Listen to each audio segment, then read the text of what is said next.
Hello, good evening from Edinburgh, Scotland, and I'm just near the Edinburgh Castle, but you can see that properly there. I tried to get it in the background and find a place where I could record, but it's not quite working. Anyway, I wanted to share with you why I became a sex blogger and a little bit about my journey as a sexual wellness content creator, because next week is going to be 14 years since I dared to follow my dream. It's been quite a journey, and obviously that means it's kind of worked out, if I can say. I'm here 14 years later, and yeah, I'm really happy I made this decision. And I must confess that I was not a natural entrepreneur or anything like that. I always wanted to be a well cared for employee. I did not dream of, working for myself. I had no entrepreneurial spirit whatsoever. All I wanted was to work for a company and be taken care of. However, the universe had different plans for me. And in 2007, 2008, 2009, I was working in real estate, and I'm not passionate about real estate at all. However, when I was most passionate about the location I wanted to be in, which was Barcelona, and I adapted my career dreams around that. And working in real estate meant that I could be around very affluent foreigners who wanted to invest in Barcelona, and I was seeing the best properties in Barcelona and spending my days with very, very interesting people. The flip side was I had no salary, and that was really hard. So I was kind of living this rags to riches, not rags to riches, this huge contrast of being around really rich people, but I had an empty fridge at home because I was on a commission only basis. And for a lot of the time, I was not selling as much as I needed to in order to live an abundant life.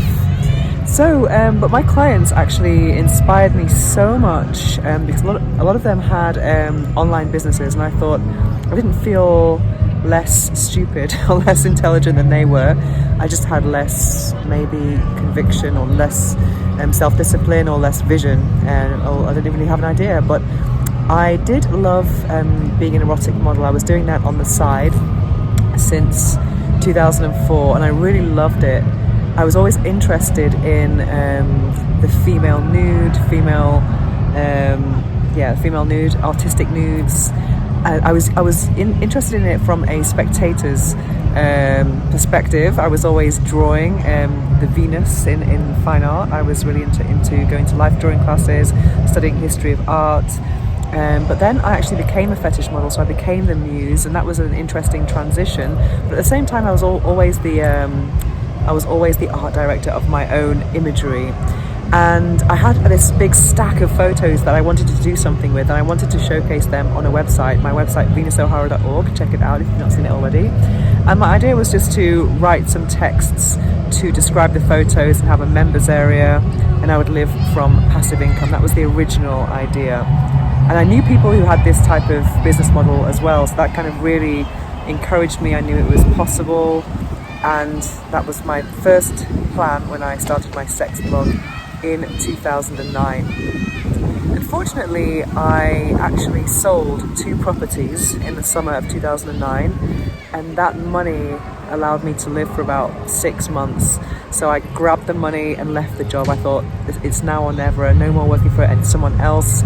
Because at the time before that, I was really struggling. Sometimes I was working Monday to Friday, doing viewings.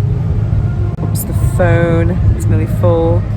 So I was doing viewings Monday to Friday all day, all week long, and then not making a single euro. And that was very, very difficult.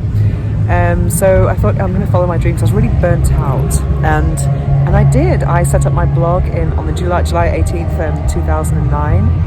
And very soon after its creation, I got a book deal with Erika Lust, and that was, for me, was like a huge confirmation from the universe that I was doing the right thing. And I didn't have a business plan either at the beginning. It was just I want to make some money from a website that I'm going to create with my own pictures. That was the plan. And I'm really glad I didn't have a business plan, because it would have kind of tied me into some restrictive ideas about where it was going to go. Whereas I went with the flow, really. And very soon after writing a book with Erika Lust, I landed a column with GQ. I was also doing some fetish consulting for some websites, and I was doing some writing here and there. So it was really cool that I managed to create a job for myself at the beginning, and I was really keen to share my vision of sexuality with the world, and also to share my imagery. So it was all about imagery at the beginning, but the writing came after, and that soon took over as my main expression of how I wanted to express my art.